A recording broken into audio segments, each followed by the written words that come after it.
उबर ने राइडर्स और ड्राइवर्स की सुरक्षा बढ़ाने के लिए नए फीचर्स पेश किए हैं। केंद्रीय मंत्री नितिन गडकरी ने इस पहल की सराहना करते हुए कहा कि सड़क सुरक्षा में तकनीक अहम भूमिका निभा सकती है। उन्होंने सीट बेल्ट और हेलमेट जैसे नियमों के पालन पर जोर दिया और कहा कि सड़क हादसों में होने वाली मौतों को कम करने में मदद करते हैं। उबर और मंत्रालय की ये साझेदारी सुरक्षित सड़क व्यवहार और आपातकालीन सहायता को मजबूत करेगी।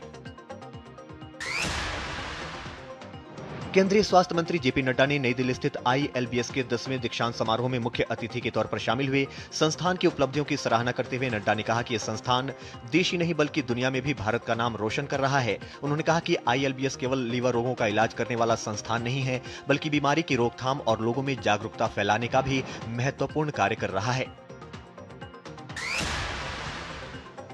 ग्रामीण लोकतंत्र को मजबूत करने के लिए एक बड़ी पहल की शुरुआत की गई है। मंगलवार को नई दिल्ली में एक राष्ट्रीय अध्ययन रिपोर्ट जारी की गई। इस रिपोर्ट का विषय ग्राम सभा में कम भागीदारी है। इसे पंचायती राज मंत्रालय के लिए तैयार किया गया है। इसे राष्ट्रीय ग्रामीण विकास एवं पंचायती राज संस्थान ने बनाया है। इस अध्ययन का मुख्य उद्देश्य नागरिकों की भागीदारी का मूल्यांकन करना है। रिपोर्ट में उन सभी पहलुओं का विश्लेषण किया गया है जो ग्राम सभाओं में लोगों की भागीदारी को प्रभावित करते हैं।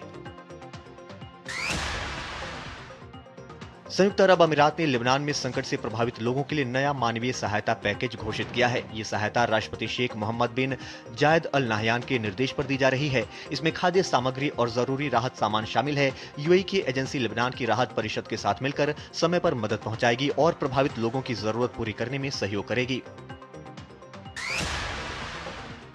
सूडान में 2023 से जारी गृह युद्ध ने देश की अर्थव्यवस्था को गहरे संकट में डाल दिया है। मुद्रा का तेजी से अवमूल्यन हुआ है और महंगाई लगभग 75 से 100% तक पहुंच गई है।